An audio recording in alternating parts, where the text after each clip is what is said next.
नमस्कार। मैं Mayank Bhargav, assistant professor MLT college Saharsa, आपका स्वागत करता हूं।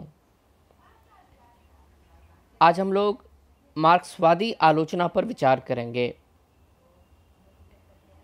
जो स्नातकोत्तर हिंदी चतुर्थ सेमेस्टर के पत्र 16 का अंश है। इससे पहले भी एक संवाद हम लोग इस विषय पर कर चुके हैं और उस संवाद में चर्चा की गई थी कि किस प्रकार साहित्य मार्क्स के विचारों से प्रभावित हुआ। मार्क्स की जो आकांक्षा थी शोषण मुक्त वर्गहीन समाज की स्थापना और संपूर्ण मनुष्य की परिकल्पना, इन आकांक्षाओं से साहित्य जगत प्रभावित हुआ। रचना और आलोचना दोनों में मार्क्सवाद का प्रभाव दिखाई देता है और आलोचना की जो पद्धति मार्क्स के विचारों से प्रभावित हुई उसे मार्क्सवादी आलोचना कहते हैं। यह भी चर्चा की गई थी कि हिंदी में 1936 के आसपास मार्क्सवादी विचारधारा से अनुप्राणित होकर जिस साहित्य धारा का विकास हुआ उसे प्रगतिवाद या प्रगतिशील साहित्य कहते हैं। तो चूंकि प्रगतिवादी शब्द चल पड़ा मार्क्सवादी विचारधाराओं से प्रेरित रचनाओं के लिए, इसलिए इस आलोचना पद्धति को प्रगतिवादी आलोचना भी कहते हैं। और स्वाभाविक तौर पर इस आलोचना में यथार्थवादी चेतना क्रियाशील रहती है। इसके जो सामाजिक लक्ष्य हैं वह समाज के यथार्थ का निर्धारण है, इसलिए इसे सामाजिक यथार्थवादी आलोचना भी कहते हैं। और मार्क्स के द्वंद्वात्मक भौतिकवाद सिद्धांत की चर्चा हुई थी।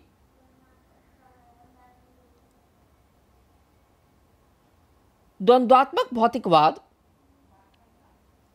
यह मानता है कि प्रत्येक वस्तु में परस्पर विरोधी तत्व विद्यमान रहते हैं। थेसिस, एंटीथेसिस और सिंथेसिस की चर्चा सिद्धांत रूप में हुई थी।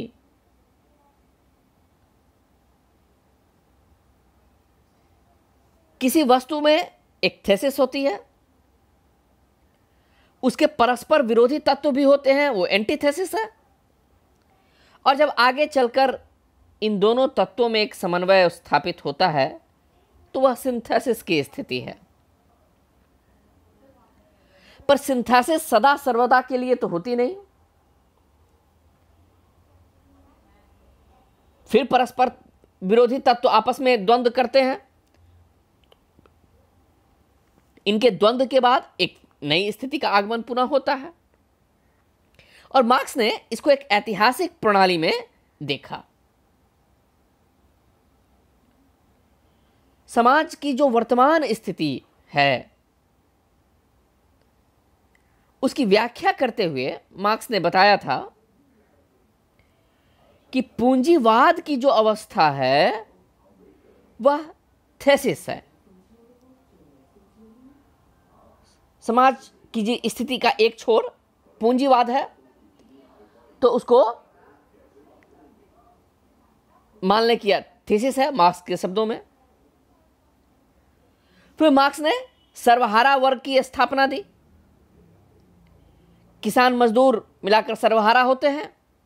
सर्वहारा के नेतृत्व में क्रांति होगी। तो यह सर्वहारा वर्ग एंटीथेसिस है। एक तरफ पूंजीवाद, दूसरी तरफ सर्वहारा। इन दोनों में द्वंद्व होगा और द्वंद्व के बाद मार्क्स के सिद्धांतों के अनुसार सिंथेसिस की स्थिति आएगी जो साम्यवाद की होगी। और मार्क्स के सिद्धांतों में एक और जो प्रमुख बात है कि मार्क्स ने वस्तु जगत को परम सत्य माना। मार्क्स के अनुसार वस्तु जगत ही परम सत्य है। चेतन सत्ता जड़ जगत में क्षोभ उत्पन्न होने के कारण उद्भूत हुई। जो विचार जगत है वह भौतिक जगत का मानव मस्तिष्क में पड़ा हुआ प्रतिबिंब है।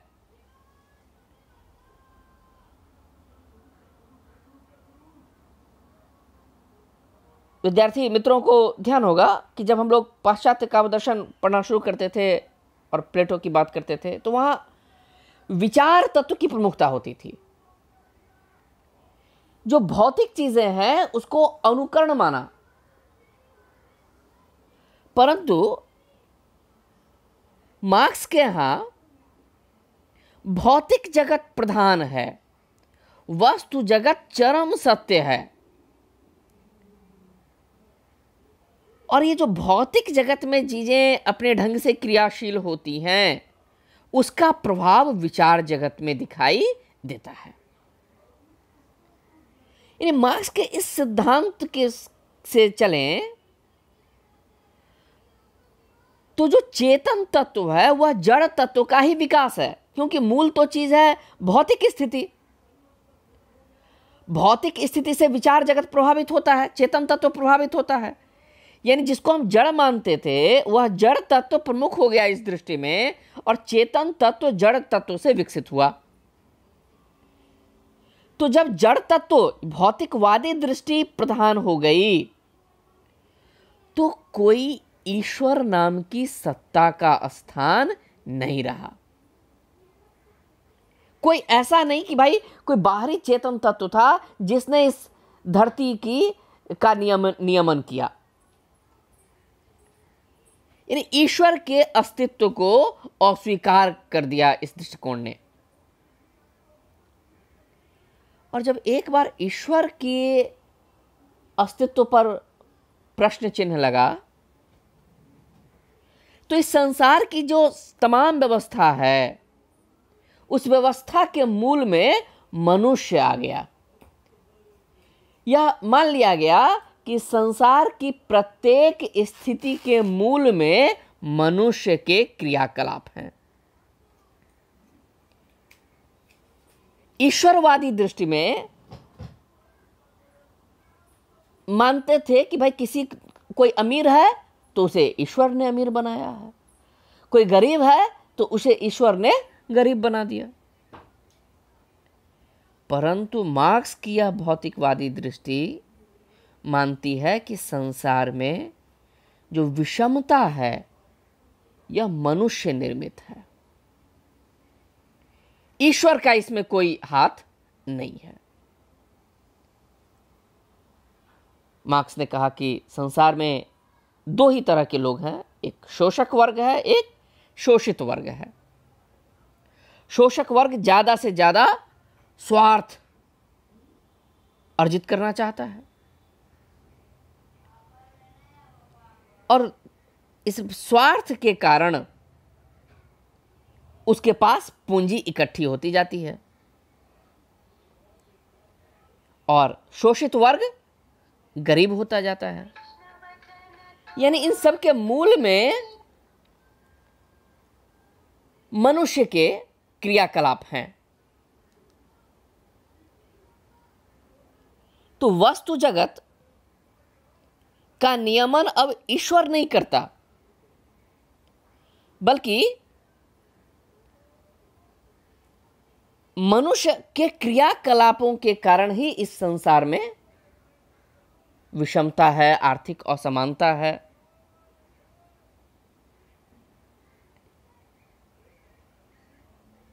तो मानव समाज का जो विकास हुआ उसमें मार्क्स ने यह स्वीकार किया या यह बताया कि आरंभ में एक प्रकार की साम्यवादी व्यवस्था थी, आदिम साम्यवाद था, जहां सब समान थे। फिर मनुष्य ने अपने स्वार्थ के कारण कुछ लोगों को दास बनाया, तो दास प्रथा का विकास हुआ। दास प्रथा की परिणति सामंतवाद में हुई और सामंतवाद की परिणति आधुनिक काल में पूंजीवाद में हुई। तो मार्क्स ने कहा कि पुनः यह द्वंद्व होगा और पूंजीवाद में चूंकि आर्थिक असमानता बहुत ज्यादा है, इसलिए मार्क्स की दृष्टि की जरूरत पड़ी। क्योंकि हम जिस समाज में रहते हैं तो हम दो ही वर्ग में हैं, या तो हम शोषक वर्ग में हैं या फिर शोषित वर्ग में हैं। और जाने अनजाने प्रत्येक कलाकार अपने वर्ग का प्रतिनिधि होता है और जो उस कलाकार की चेतना है उसका नियमन तो सामाजिक परिस्थितियां करती हैं, क्योंकि मार्क्स के सिद्धांत के अनुसार हम पहले ही देख चुके हैं कि विचार जगत भौतिक जगत का ही प्रतिबिंब होता है। तो हम जिस समाज में रहते हैं हमारी विचारधारा उससे प्रभावित होती है। तो एक कलाकार जब साहित्य रचना करता है तो वास्तव में वह अपने वर्ग की ही बात करेगा। इसलिए यदि उस साहित्यकार को वृहत्तर परिप्रेक्ष्य में बात करनी है, एक साम्यवादी व्यवस्था का स्वप्न देखते हुए बात करनी है, तो उसे मार्क्स की दृष्टि की आवश्यकता है। क्योंकि बिना इस दृष्टि के वह रचनाकार अपने वर्ग का प्रतिनिधि मात्र होकर रह जाएगा। जिस वर्ग में वह रहता है उसका पालन पोषण होता है। तो अभी चूंकि पूंजीवादी व्यवस्था में साहित्यकार है, इसलिए उसकी चेतना पर पूंजीवादी व्यवस्था का प्रभाव पड़ेगा। और हम जानते हैं कि आधुनिकता इस प्रक्रिया को तेज करने का उपक्रम है। तो इसीलिए मार्क्सवादी दृष्टि साहित्यकारों को वह दृष्टि देती है जिससे साम्यवाद की स्थापना के लिए साहित्यकार प्रयत्नशील हो सकते हैं। और मार्क्सवादी आलोचना इसलिए आवश्यक है कि उस दृष्टि से हम यह आकलन कर सकते हैं कि कौन सा साहित्य प्रगतिवादी है और कौन सा साहित्य प्रतिक्रियावादी है। और मार्क्स ने स्पष्ट कहा कि पूंजीवाद को मिटाना और साम्यवाद की स्थापना, ये दो उद्देश्य हैं और इसमें सर्वहारा वर्ग को साथ लेना है। इसलिए साहित्यकार को ऐसा साहित्य लिखना होगा जिसमें सर्वहारा वर्ग के प्रति सहानुभूति हो और सर्वहारा वर्ग पूंजीवाद को मिटाने के लिए सक्रिय हो सके। और ऐसे साहित्य की पहचान के लिए मार्क्सवादी आलोचना दृष्टि की आवश्यकता है, क्योंकि यह मार्क्सवादी आलोचना ही यह पहचान करेगी कि किस साहित्यकार में केवल अपने वर्ग की बात हो रही है और कौन सा साहित्यकार पूरे लोक मंगल की बात कर रहा है। अब कहा जा सकता है कि भाई लोक मंगल तो प्राचीन साहित्य में भी है, परंतु समाज की तत्कालीन अवस्था में और समाज की वर्तमान अवस्था में अंतर आ गया है। और यदि उस साम्यवाद के स्वप्न को प्राप्त करना है तो इस प्रक्रिया को तेज करना होगा, और इसलिए केवल मानवतावादी साहित्य ही पर्याप्त नहीं है, उसके लिए मार्क्सवादी समीक्षा दृष्टि की आवश्यकता पड़ती है। क्योंकि यह दृष्टि मानती है कि साहित्यकार का उद्देश्य पूंजीवाद की समाप्ति है और साम्यवाद की स्थापना है, और उसे ऐसा साहित्य रचना है जिसके द्वारा सर्वहारा की सहानुभूति अर्जित की जा सके और सर्वहारा वर्ग को अपने साथ लिया जा सके।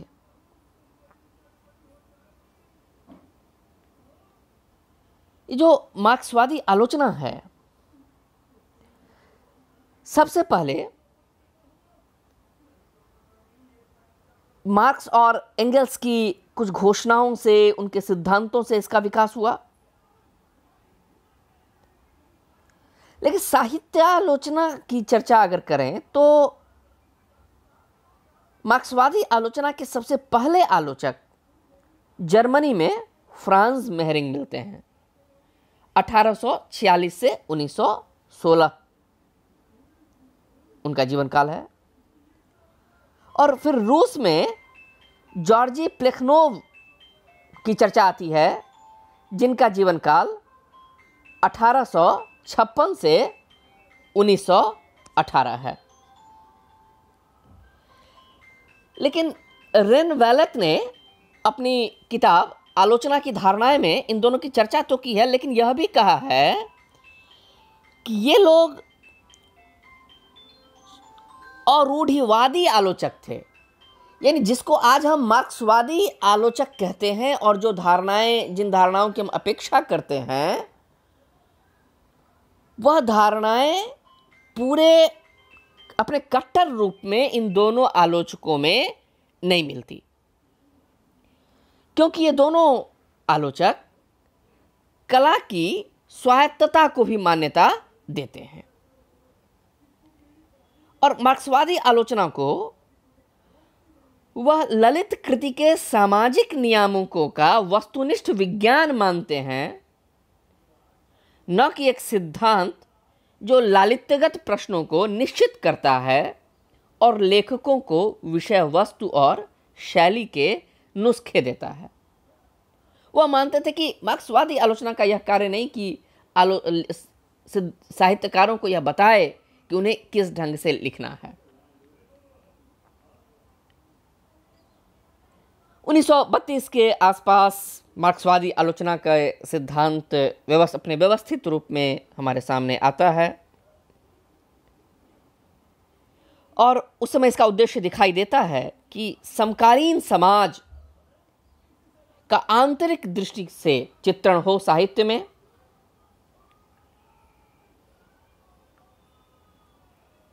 और उसके बाद जब ये 1932 के बाद ही साहित्यकारों से यह अपेक्षा की जाने लगी कि जो मार्क्सवादी सिद्धांत हैं, यानी पार्टी का जो लक्ष्य है, उसके अनुसार साहित्य की रचना करनी चाहिए। फिर मार्क्सवाद का प्रसार दूसरे देशों में भी हुआ। अमेरिका में भी मार्क्सवादी आंदोलन थोड़े समय के लिए चला। बर्नार्ड स्मिथ की किताब है अमेरिकी आलोचना में शक्तियां। वह सामाजिक दृष्टिकोण से इतिहास लिखने का प्रयत्न किया गया। फिर उसके बाद एडमंड विल्सन और केनेथ बर्क को देखा जा सकता है। फिर इंग्लैंड में क्रिस्टोफर कॉडवेल बहुत अद्भुत श्रेष्ठ मार्क्सवादी आलोचक के रूप में हमारे सामने आते हैं, जिनकी किताब है इल्यूजन एंड रियलिटी। और बाद में हंगरी में जॉर्ज लुकाच आते हैं। वास्तव में अगर देखा जाए तो मार्क्सवादी आलोचना एक रेखीय नहीं है। उनमें बहुत सारे सिद्धांत हैं, बहुत सारे आलोचक हैं जिन्होंने अपनी अपनी दृष्टि से मार्क्सवादी आलोचना को विस्तार दिया। इन सब में आपस में गहरा मतभेद है और इन सब की दृष्टि से मार्क्सवादी सौंदर्य शास्त्र का विकास होता है। इस मार्क्सवादी सौंदर्य शास्त्र पर अगले संवाद में हम लोग विस्तार से चर्चा करेंगे कि किस प्रकार विभिन्न विचारधारा से यह आलोचना पद्धति विकसित होती है। आशा है आज का संवाद आपको अच्छा लगा होगा। आपके सहयोग के लिए, साथ बने रहने के लिए बहुत बहुत धन्यवाद, आभार।